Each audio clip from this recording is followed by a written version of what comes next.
Welcome everyone, this is Sean with MTG808 Jr. and today we're going to be taking a look at another post-rotation deck list. This one is the boogeyman of the old format, Mono White Aggro, or White Weenie as we like to call it. Before we take a look at the deck list, just want to make sure everyone knows about our plan for our scholarship tournaments this coming school year. We are for sure going to be running our December scholarship tournament, same structure, $500 in scholarship to first place, $250 in scholarship to second place. And we are hoping to run a second scholarship tournament this school year that would be taking place in May.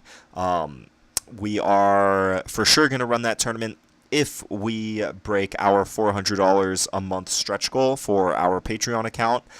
If we get close, we'll probably run it anyway. I'm pretty optimistic about us making that goal by May, so plan on there being 2 scholarship tournaments for this school year. Also, some of the more immediate tournaments coming up on September 8th. We've got our next Youth Standard Pauper tournament over at The Planet, which is at their new location. So make sure you Google their location if you have not yet been to their new location over on Yonge Street. And then the next weekend after that, on September 16th, we've got another Youth Standard Pauper over at Westside Comics and Games. Both of these tournaments are before Guilds of Ravnica comes out, which means that it is the same Standard Pauper format that we've been playing. All of the decks that are currently legal, are the same. But then our third tournament that we have scheduled here on October 21st is going to be after Guilds of Ravnica comes out. Of course, Guilds of Ravnica is released on October 5th, with pre-releases happening on September 29th and 30th. Once Guilds of Ravnica is released, Kaladesh, Aether Revolt, Amonkhet, and Hour of Devastation will be rotating out of standard legality, which is going to shake up the format a lot, and that is exactly the format that we are going to be looking at today. If you want to take a look at our video that focuses on all the significant cards that are going to be rotating out of the format, we'll have a link to that in the description. But for now, let's take a look at White Weenie. So, Mono White Aggro, or White Weenie, won our first scholarship tournament back in May. It's won a number of different youth Standard Pauper tournaments, just the regular small ones that we have, and it's been a contender in the metagame since we've been playing this format, basically. However, the bread and butter, the creature curve of that deck is almost all rotating out, so we'll see if this new version of Mono White Aggro continues to be a presence here in the metagame. By the way, we'll have a link to that text version of the deck in the description of this video. But this is my best shell of what I was able to come up with of a Mono White Aggro deck post-rotation. Of course, once Guilds of Ravnica comes out and rotation happens, there will be a whole nother set of cards that we'll have options of. However, Guilds of Ravnica, if you're unfamiliar with the plane of Ravnica, this is the third time that the Magic story is visiting Ravnica, and Ravnica is a set that's all about 2-color pairs. Each guild, there's 10 guilds in Ravnica, each guild is a 2-color pair, and so usually the strongest cards in Ravnica are going to be these color pairs. So if we get a good mono white card, which, we'll probably get a couple of them, but usually the big flashy stuff in sets like this are going to be the gold cards, especially since usually we don't have gold cards at common, but in sets that are specifically focused on having multiple multicolored themes, such as Ravnica, we can expect there to be gold-colored commons. So the mono-white, or any mono-colored deck for that matter, is not going to be getting as much from Ravnica, although it will undoubtedly get some cards. But this is the shell that I have come up with so far. So basically, the mono-white aggro deck's position in the metagame prior to this was that it was the aggro deck that was really good at beating all the other aggro decks. We saw that happen time and time again. It would edge out the red aggro decks. It could beat the green-based aggro decks. But then it really, really struggled against the control decks. And I imagine, or I built this deck to kind of fill that same niche in the metagame. So the creature choice here, losing Sacred Cat and Fanbearer was a big hit, but luckily there are still some 1-drops in the format that we'll be able to use. Sparring Construct, Artifact 1/1. When it dies, put a +1/+1 counter on target creature you control. You know, not the most exciting creature, but we are playing a fair amount of evasive creatures, right? The good old trusty Rustwing Falcon, 1 mana, 1/2 flyer, right? Silverbeak Griffin. This one is an interesting card. White for a 2/2 flyer. It's just really good stats, really good for putting Sparring Construct counters or short swords on. However, this card, it says it's in M19. However, it's not in the regular M19 set. The only way to get this card is by buying the Ajani Planeswalker deck, or of course buying singles for it. So sometimes these cards can get a little bit pricey, but oh, not this one. So I looked up the price of Silverbeak Griffin in real life, and over here on TCG Player, you know, they're selling copies for just 11 cents. I don't know what the supply on this card is going to be locally. You know, I don't know if any local shops are going to be opening up Planeswalker decks to have singles to sell. But if you do want to play Mono White Aggro, I think this is going to be the best 2-drop for you to play. So I would recommend that you get your hands on a playset of these. It won't cost you much. You will have to pay for shipping, or you know, convince, if you're a youth player, convince your parents to let you use their credit card and make a purchase online. But you know, if you do enjoy playing Mono White Aggro, I think it's going to be a good investment. As it's looking right now, this is hands down the best creature for this, or the best 2-drop creature for this archetype. So get your hands on your Silverbeak Griffins if you want to play this archetype. But that's not the only solid 2-drop that we have. We do have Mesa Unicorn, also Bishop Soldier. If you know, it's functionally the same creature. However, Bishop, there is one hate card against vampires, which is why I'm playing the Unicorn here instead of the Vampire. If you did want to play more than 4 copies, though, of this creature or of this effect, you could of course play some number of Bishop Soldiers as well.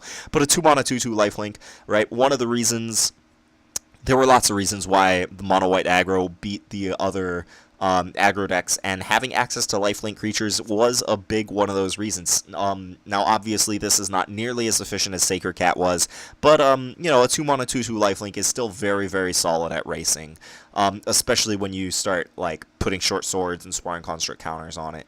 The last 2-drop that we have here to round out the 2-drop curve is Martyr of Dusk, 2 mana 2/1. 1 toughness is a little bit of a liability here, right? There's Fungal Infection, Dual Shot, Skullduggery are all still in the format. However, you know, this is a 2 mana 2/1. It gets in some beats, and then when it dies, you create a 1/1 white vampire creature token with lifelink. So this is going to be one of your best cards against the removal decks. You know, you get 2 chump blockers out of this. This is Sacred Cat was great. This is about as close as we can get to Sacred Cat. You know, in the post-rotation metagame. So, you know, a 2 mana 2/1 is a fine body, and then leaving behind some value when it dies, can't really ask for more. This is probably the next best 2-drop that this archetype has access to. So, you know, we still have solid 2-drops, nowhere near the power of Gustwalker and Alketra's Avenger and everything, but these guys are solid. And then, of course, the 3-drops. We've seen both of these guys see play.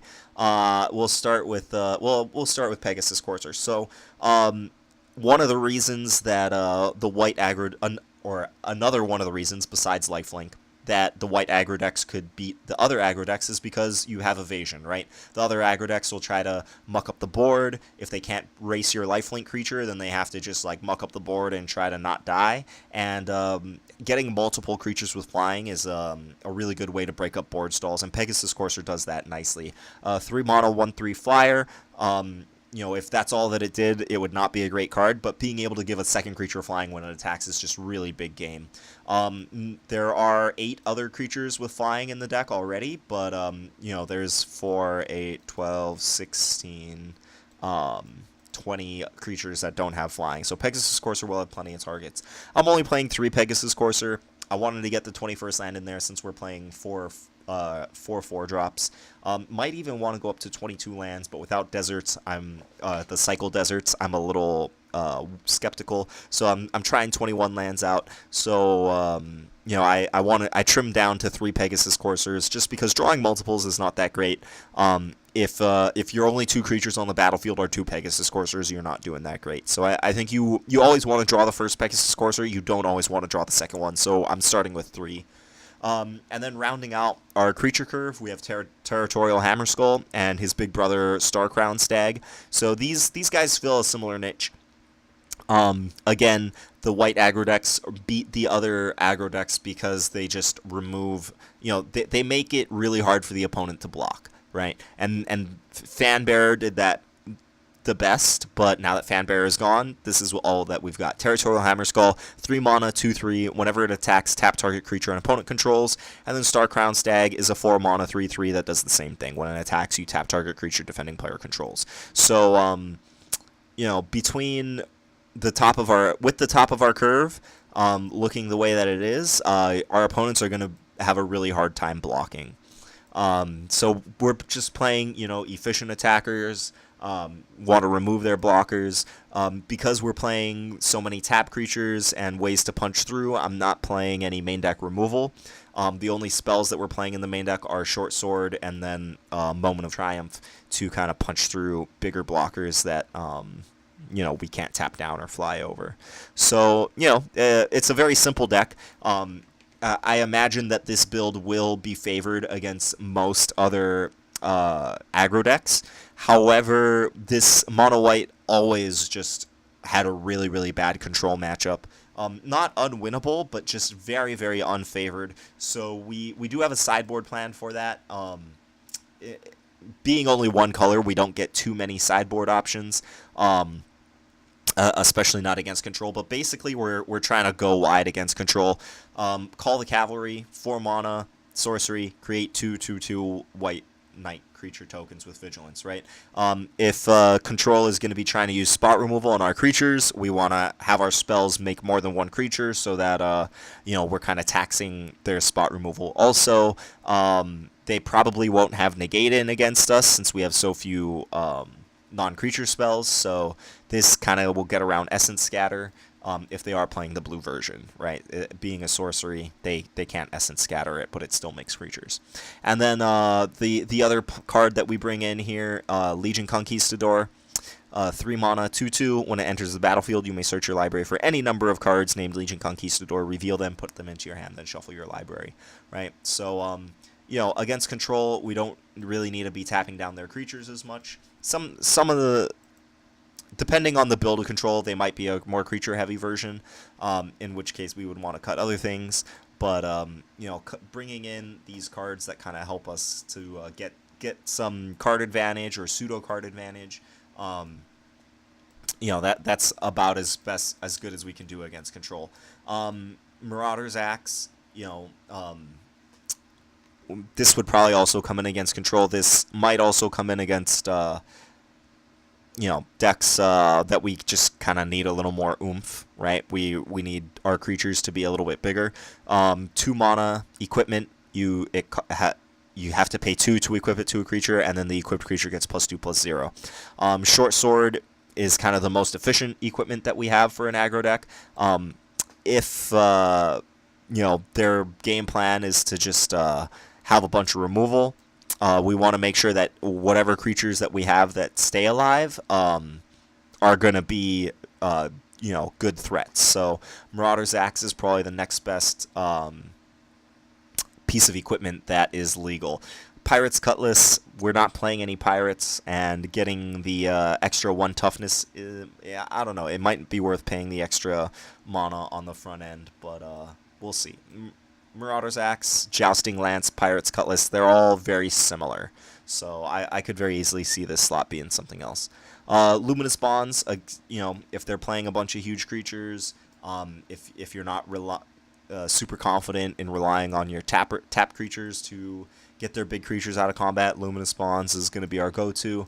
And then Angel of the Dawn, sometimes if we get into a board stall, we want to just come over the top, give all our creatures +1/+1, and make 1 big attack. So Angel of the Dawn is the last card here in our sideboard.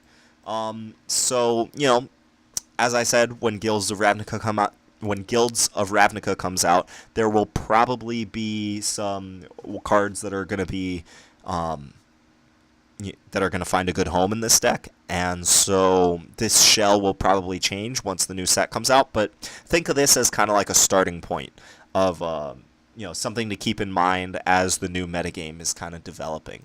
Will it be as dominant as White Weenie was last season? I highly doubt that it will be. Just the efficiency of the white creatures that are rotating out, it's really hard to beat that. But that said, I do think that this will fill a similar niche in the metagame where this is the aggro deck that's going to be very good against the other aggro decks. So, thanks for stopping by. If you want to support the content that we make here or just support Youth Magic here on Oahu, please consider becoming a Patreon subscriber.